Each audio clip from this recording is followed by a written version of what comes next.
हम डिफरेंस पढ़ते हैं। एक टेबल दे रखी है एनसीईआरटी में, ये फील्ड टेबल है, एनसीईआरटी में ब्लैंक दे रखा है बीच में। तो उसको कंपैरिजन करते हैं C4 प्लांट को और C3 प्लांट पहले दे रखा है, C4 प्लांट बाद में दे रखा है। हालांकि यहाँ पे कुछ जो लेटर हैं साफ नहीं दिखाई दे रहे हैं, तो कोशिश की गई है ज़्यादा से ज़्यादा अच्छी प्रिंट बनाने की, फिर भी ये कुछ कमियां इसमें रह ही गई हैं।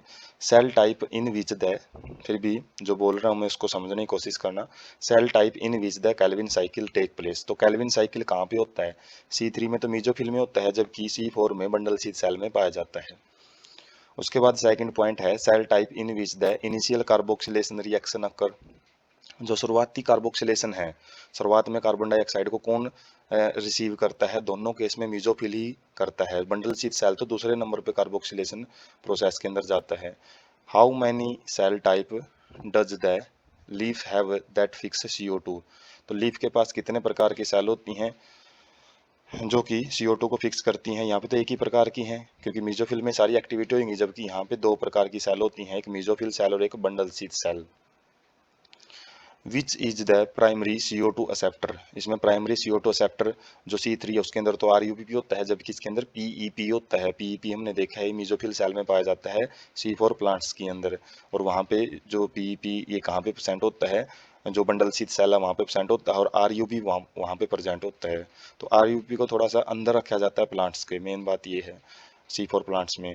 Number of carbon atom in primary CO2 acceptor, जो प्राइमरी CO2 एक्सेप्टर होता है उसके पास कितने, जैसे RUBP में कितनी कार्बन है? 5, और PEP में हमने कितनी देखी हैं? 3 है। तो इन्हीं मॉलिक्यूल के बेस पे ही ये कार्बन नंबर पूछ रखा है। उसके बाद है विच is the primary CO2 fixation product, तो जो C3 है उनके अंदर क्या बनता है? PGA, दो मॉलिक्यूल बनते हैं 3 PGA के, जबकि यहाँ पे OAA इन्हीं के नाम पे नाम पड़ता है इसका। ये 3 कार्बन मॉलिक्यूल है, 4 कार्बन मॉलिक्यूल है। तो अगला क्वेश्चन भी यही है कि नंबर ऑफ कार्बन आइटम कितने हैं इसमें? प्राइमरी फिक्सेशन प्रोडक्ट में इसमें 3 है, इसमें 4 हैं, इसी के बेस पे नाम पड़े हुए हैं। Which cell is the plant have rubisco, rubisco कौन सी सेल रखती हैं? C3 में मीजोफिल रखती हैं, इसमें बंडल सी सेल में पाया जाता है रूबिस्को। उसके बाद आगे जो यहाँ टेबल है CO2 fixation rate under light condition, यदि लाइट कंडीशन हाई है तो उस केस में जो C3 है उनके अंदर मीडियम रहता है, लेकिन जो C4 प्लांट होते हैं उनके अंदर हाई रेट पाया जाता है CO2 फिक्सेशन का, क्योंकि ये टेम्परेचर के प्रति टॉलरेबल होते हैं। Whether the photo respiration present at low light intensity, low light intensity पे क्या फोटो रेस्पिरेशन होती है? क्या फोटो रेस्पिरेशन नेग्लिजिबल पाई जाती है C3 में, लेकिन यहाँ पे तो बिल्कुल न के बराबर ही होती है, वैसे ही न के बराबर होती है फोटो रेस्पिरेशन। तो आगे के जितने पॉइंट है photo respiration, photo respiration, photo respiration और फोटो रेस्पिरेशन के, वो नेग्लिजिबल पाई जाएगी किसके अंदर? C4 में, क्योंकि उसमें तो होती नहीं है, चांसेस ही बहुत कम होते हैं, क्योंकि CO2 की मात्रा बढ़ाने के लिए तो स्पेशल टाइप का पाथवे यूज करते हैं एक्स्ट्रा। लेकिन इसके अंदर हम देख सकते हैं जो लो लाइट इंटेंसिटी है उसमें नेग्लिजिबल है, हाई लाइट इंटेंसिटी में फोटो रेस्पिरेशन है वो हाई मिलेगी, और photo respiration would be present at low CO2। अब CO2 कंसंट्रेशन की बात कर रहे हैं, जब लो है तो हाई होती है CO2 कंसंट्रेशन, यदि कम है तो उस टाइम पे जो फोटो रेस्पिरेशन की बात कर रहा है वो ज़्यादा रहेगी, और जब हाई CO2 कंसंट्रेशन है उस टाइम पे जो फोटो रेस्पिरेशन है वो नेग्लिजिबल होती है। अब ये लो कंसंट्रेशन पे हाई क्यों हो रही है, ये समझने वाली बात ये है कि जैसे फोटो रेस्पिरेशन क्या रिलीज करती है? CO2, और CO2 रिलीज करेगी, बाहर एनवायरनमेंट में बोल रहे हैं CO2 कम है, अंदर से ये रिलीज ज़्यादा से ज़्यादा करेगा, क्योंकि यदि बाहर कोई भी चीज़ कम है और वो उसी प्रोसेस को करने के लिए वो चीज़ बनी है जो CO2 को ही रिलीज कर रहा है, जिसकी वजह से ज़्यादा मात्रा में CO2 है वो रिलीज कर सकता है, तो ये फोटो रेस्पिरेशन ज़्यादा से ज़्यादा कर पाएगा जब CO2 की कंसंट्रेशन कम है। उसके बाद टेम्परेचर, टेम्परेचर ऑप्टिमम, मतलब ये काम करने के लिए ये 20 से 25 डिग्री सेल्सियस पे काम कर सकते हैं, ये 30 से 40 डिग्री पे ही काम कर पाएंगे, क्योंकि इससे तो वैसे ज़्यादा ही हैं, क्योंकि इनके हाई टॉलरेंस लेवल इनकी होती है।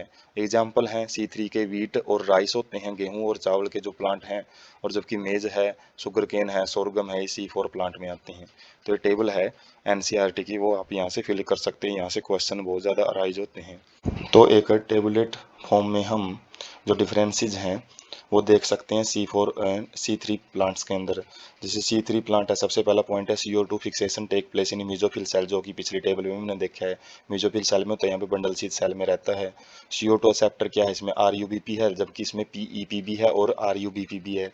पीईपी मीजोफिल सेल में, इसमें आरयूपी बंडल शीथ सेल में है। फर्स्ट प्रोडक्ट है वो क्या है, 3 कार्बन का है पीजीए, फर्स्ट स्टेबल जो प्रोडक्ट है, और इसमें 4 कार्बन का है ऑक्जेलो acetic acid.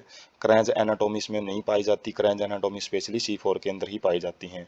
Granum is present in mesophyll cell, जो ग्रैनम है वो मीजोफिल सेल में पाए जाते हैं, इसमें ग्रैनम मीजोफिल में भी पाए जाते हैं और साथ में, लेकिन बंडल शीथ सेल में एब्सेंट होते हैं। हाँ, ग्रैनम है जो जो कि क्लोरोप्लास्ट में पाए जाते हैं, वो ग्रैनम केवल मीजोफिल वाले क्लोरोप्लास्ट में पाए जाएंगे, बंडल शीथ वाले में एब्सेंट होते हैं। नॉर्मल क्लोरोप्लास्ट होता है यहाँ पे डाइमॉर्फिक का मतलब 2 फॉर्म पाई जाती हैं। एक प्रकार का क्लोरोप्लास्ट जो ग्रैनम प्रेजेंट लिए हुए है वो मीजोफिल में पाया जाएगा, और जिसके अंदर ग्रैनम एब्सेंट है वो दूसरे टाइप का जो क्लोरोप्लास्ट है वो बंडल शीथ सेल में पाया जाता है।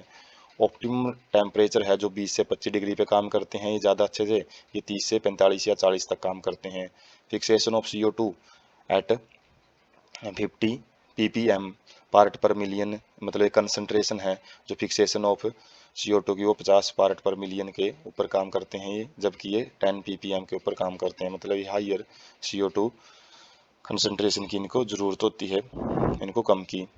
Less efficient due to higher photorespiration, मतलब जो प्रोसेस है कई बार कम एफिशिएंट हो जाती है, ठीक ढंग से काम नहीं कर पाती है, किसकी वजह से, फोटो रेस्पिरेशन की वजह से। यहाँ पे तो फोटो रेस्पिरेशन है ही नहीं है, जिसकी वजह से प्रोसेस अच्छी तरीके से काम करती रहती है।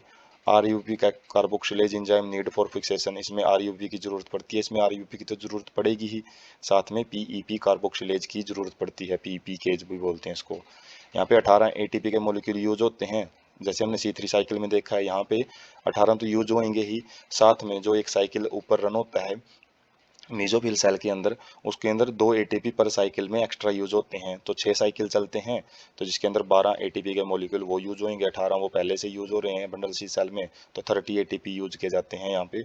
एफिशिएंट एट लो CO2, तो ये लो CO2 पे ज़्यादा एफिशिएंटली काम कर पाते हैं, क्योंकि हाई CO2 में टॉक्सिसिटी कंडीशन है वो यहाँ पे देखने को मिल जाती है, जबकि ये हाइयर CO2 के अंदर अच्छे ढंग से काम कर सकते हैं।